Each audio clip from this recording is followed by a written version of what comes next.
శ్రీమాత్రే నమః. సద్గురు జ్యోతిషాలయం 2025 మే నెల రాశి ఫలితాలని మనం తెలుసుకోబోతున్నాం. మా ఛానల్ ద్వారా చూస్తున్నటువంటి ప్రేక్షక మిత్రులందరికీ కూడా శుభాభివందనాలు. మా ఛానల్స్ బాగా చూస్తున్నారు, ధన్యవాదాలు. కానీ సబ్స్క్రైబర్స్ అనేవాళ్ళు కొంచెం తక్కువగా ఉన్నారు, కొంచెం సబ్స్క్రైబ్ చేయండి. ఈ పక్కనున్న బెల్ బటన్ కానీ మీరు కొట్టేస్తారనుకోండి, మా ఛానల్లో ఉన్నటువంటి అన్ని కార్యక్రమాలు కూడా మీకు వస్తూ ఉంటుంది, మీరు చూడొచ్చు. మీకు ఉపయోగపడే విషయాలు చెప్పడం జరుగుతుంది. కమింగ్ టు జాతకం.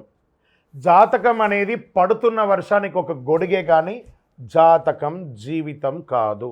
మేము చెప్పే ఈ రాశి ఫలితాలు గోచార గ్రహస్థితులను దృష్టిలో పెట్టుకొని చెప్తున్నాం.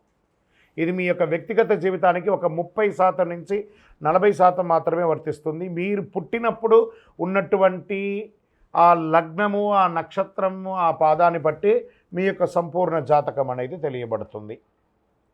ఇంకను జాతకం అంటే ప్రతి ఒక్కరికి కూడా నాకు ఉద్యోగం ఎలా ఉంటుంది, నాకు వ్యాపారం ఎలా ఉంటుంది, నాకు ఆరోగ్యం ఎలా ఉంటుంది, దాంపత్య జీవితం ఎలా ఉంటుంది, సంతానం ఉంటుందా, ఉద్యోగం వస్తుందా, వ్యాపారం బాగుంటుంది, ఇవే ఏదో టెన్షన్స్తోనే ప్రతి ఒక్కళ్ళం కూడా జీవిస్తున్నాం. దానికి ఉపశమనంగా ఈ మాస ఫలితాలని ప్రతి మాసంలో కొన్ని గ్రహాలు మారుతూ ఉంటాయి కాబట్టి ఆ గ్రహాల యొక్క గమనాన్ని దృష్టిలో పెట్టుకొని అన్ని వర్గాల వారిని దృష్టిలో పెట్టుకొని ప్రిడిక్ట్ చేయబడింది ఈ మాస ఫలితాలు. జాతకం ఎవరైనా మీ పరిసర ప్రాంతాల్లో ఉన్నటువంటి సద్గురువుల్ని సంప్రదించి జాతకం తెలుసుకోండి. లేదా మా ద్వారా తెలుసుకోవాలనుకుంటే 21 వయసు లోపున్న వాళ్ళు అడగకూడదు. ఎందుకంటే మీరు విద్య చదువుకుంటున్నటువంటి వారు కాబట్టి మీరు ఖచ్చితంగా మీ యొక్క వ్యక్తిగతమైనటువంటి జీవితంలో 21 సంవత్సరాల వరకు జాతకం అడగకండి. 60 సంవత్సరాలు దాటిన వారు మీరు అన్నీ అనుభవించుంటారు, మంచి చెడు అన్నీ చూసుంటారు కాబట్టి మీకు జాతకంతో పని లేదు. అడగడానికి కూడా ఇల్లీగల్ అఫైర్స్కి సంబంధించింది ఏది అడగకూడదు. నాకు అప్పులు బాగా ఉన్నాయి, జాతకం చెప్పనంటే ఎవరు చెప్పరండి. మీ అప్పులు తీసుకున్న చోట ఖచ్చితంగా కష్టపడి ఇవ్వండి, అదొకటే జాతకానికి ఉన్నది.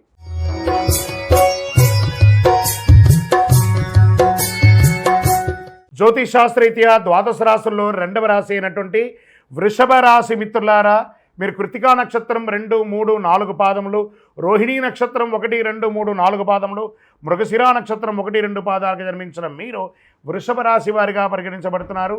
ఈ మే నెల మీకు శుభాశుభ ఫలితాలు ఎలా ఉన్నాయి అంటే చాలా సహనంగా ఉండాలి. మిశ్రమం కంటే కొంచెం ఎక్కువ ఉంటుందని చెప్పచ్చు. బృహస్పతి నెల మొదటి భాగంలో మొదటి ఇంట్లో మరియు ద్వితీయార్థంలో 2వ ఇంట్లో ఉంటారు. రవిగ్రహం మిశ్రమ ప్రభావం చూపిస్తున్నారు. గురువు మకర రాశిలో వెళ్తున్నారు. అష్టమాధిపతిగా గురువు ధనస్థానంలో ప్రవేశం.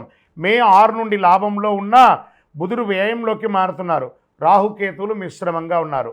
కాబట్టి కొత్త ప్రయత్నాలు నివారించండి. ఇప్పుడు ఏది చేస్తున్నారో అది బాగా ఉంటుంది. ఏ విధమైనటువంటి కొత్త ఆలోచనలు కొత్తవి చేయడానికి అంత తీసుకోకండి. ప్రభుత్వ ట్యాక్స్ రెన్యువల్స్, లైసెన్స్ రెన్యువల్స్ ఇవన్నీ ఖచ్చితంగా చేయండి, లేదా దానివల్ల ఇబ్బంది పడే అవకాశాలు ఉన్నాయి. భార్యాభర్తలు మీ మధ్య ఇతరుల జోక్యం లేకుండా మీరే సామరస్యంగా పరిష్కరించుకోండి. ఏదైనా బంధువులతో సమస్యలు ఉన్నా పట్టించుకోకండి, మీ పని మీరు చేసుకుంటూ వెళ్ళండి. మీ తండ్రి వర్గం వారికి ఆరోగ్యాన్ని కాస్త చూసుకోండి. సమాజంలో ప్రముఖులైనటువంటి వ్యక్తులతో పరిచయాలు అవుతాయి. వారి ద్వారా ఆర్థిక లబ్ధి కూడా పొందే అవకాశాలు బాగా ఉన్నాయి. వ్యాపారం చురుకుగా ఉంటుంది. ప్రభుత్వం నుండి రావాల్సినటువంటి యొక్క సబ్సిడీస్ కానీ అనుమతులు కానీ ఏదో రకంగా ఈ నెల ముగిసిపోతుంది. కొన్ని సమయాల్లో కస్టమర్లు అసంతృప్తిగా ఉన్నా వారితో మృదువైనటువంటి మాటలు మాట్లాడి నెరవేర్చుకోండి. ఉద్యోగం చేసేవారికి అది మహిళలైనా పురుషులైనా ఉన్నతాధికారులు ప్రశంస పొందక తప్పదు. మీరు కోరుకున్న ప్రమోషన్స్, ట్రాన్స్ఫర్స్ వచ్చే అవకాశం జూన్ నెల తర్వాత ఉంటుంది. నూతన ఉద్యోగం కోసం ప్రయత్నం చేసేవాళ్ళు గెట్ రెడీ. మీకు మంచి ఆఫర్ లెటర్స్తో ఉద్యోగాలు రాబోతున్నాయి. విదేశీయ ఉద్యోగంలో ఉన్నవారు అమెరికా లాంటి విదేశీయ సంస్థలో ఉన్నవాళ్ళు మీరు పడుతున్నటువంటి మానసిక క్షోభ అతి త్వరలో తొలగిపోతుంది. డోంట్ వరీ, మనోధైర్యంతో ఉండండి. కుటుంబాన్ని నిర్వహించే మహిళలు ఎటువంటి సమస్యలు ఉండదు. అవసరమైన ఆర్థికమైనటువంటి సపోర్ట్ బంధువుల ద్వారా, అన్నదమ్ముల ద్వారా కూడా వస్తుంది. శారీరక ఆరోగ్యంపై దృష్టి పెట్టండి. వాతావరణంలో మార్పులు చాలా ఇబ్బందులు పడే అవకాశాలు ఉన్నాయి. కళ్ళకు సంబంధించి చికాకులు వచ్చే అవకాశాలు ఉన్నాయి. నీరు కారుతూ ఉంటుంది. విదేశాల్లో చదువుకుంటున్నటువంటి విద్యార్థులకు మంచి మేలు జరుగుతుంది. షేర్ మార్కెట్ మిశ్రమంగా ఉంది. వ్యవసాయదారులకు ఇది చాలా బాగుంది. మీడియా రంగం వారికి కూడా ఇది చాలా మంచి నెల అని కూడా చెప్పచ్చు. ఐటీ రంగం వారికి కరెక్షన్స్ జరుగుతున్నాయి, జాగ్రత్త. రాజకీయ నాయకులకి ఇది మిశ్రమం, కాస్త జాగ్రత్తగా బిహేవ్ చేయండి ప్రజాక్షేత్రంలో. మే నెలలో అదృష్టమైనటువంటి రోజులు 1, 4, 7, 9, 13 ఈ రోజులతో మీకు కలిసి వస్తుంది. అదృష్ట సంఖ్య 5 మరియు 7.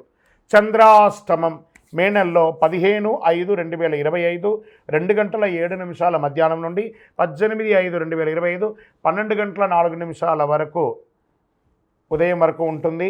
చాలా జాగ్రత్తగా ఉన్న ఈ 2.5 రోజులు సంతకాలు పెట్టినా, ప్రయాణాలు చేసినా, ఏ విధమైన నిర్ణయం తీసుకున్నా జాగ్రత్తగా తీసుకోండి. సరే, ఏ పరిహారం చేస్తే బాగుంటుంది? శివుని ఆరాధించడం మరియు బిల్వదళంతో అర్చన చేయడం, బిల్వ వృక్షానికి ప్రదక్షిణం చేయడం, చలివేంద్రాలు ఏర్పాటు చేయడం, గొడుగు పేదవాళ్ళకి ఇవ్వడం, మీ ఇష్ట దైవం కులదైవాన్ని ప్రార్థన చేయడం. ఇంకను సకల దోషాలు తొలగడానికి మీ వయస్సు ఎంత ఉందో అన్ని సంఖ్యతో మీ ఇంటి దేవత దగ్గర దీపం వెలిగించండి. అతి శక్తివంతమైనటువంటి ఈ కరుంగాళిమాలను ధరించండి. ఆరోగ్యంగా, ఐశ్వర్యంగా, సంతోషంగా ఉండండి. అన్ని రకాలైనటువంటి మేలు జరుగుతుంది. విజయోస్తు. ద్వాదశ రాసుల్లో ఉన్నటువంటి మిత్రులారా, మీరందరూ కూడాను ఆయురారోగ్య, ఐశ్వర్య, భోగభాగ్యాలతో ఉండాలని అఖిలాండ కోటి బ్రహ్మాండ నాయకుడు శ్రీ ధర్మశాస్త్ర అయ్యప్ప స్వామివారిని 18 అవతారాలుగా కొలువైనటువంటి స్వామివారు జీవలింగేశ్వర స్వామి సన్నిధానం జీవకోణ తిరుపతిలో ఉన్నటువంటి బ్రహ్మశ్రీ డాక్టర్ చంద్రమౌళి గురుస్వామి గారు నిర్మించిన దేవాలయంలో మీకోసం ప్రార్థన చేస్తాం. మీరు క్షేమంగా ఉంటారు. తిరుపతికి వచ్చినప్పుడు మన దేవాలయాన్ని తప్పకుండా దర్శనం చేసుకోండి. రైల్వే స్టేషన్ నుండి, బస్టాండ్ నుండి 3 కిలోమీటర్ల దూరంలో ఉంటుంది. విజయోస్తు.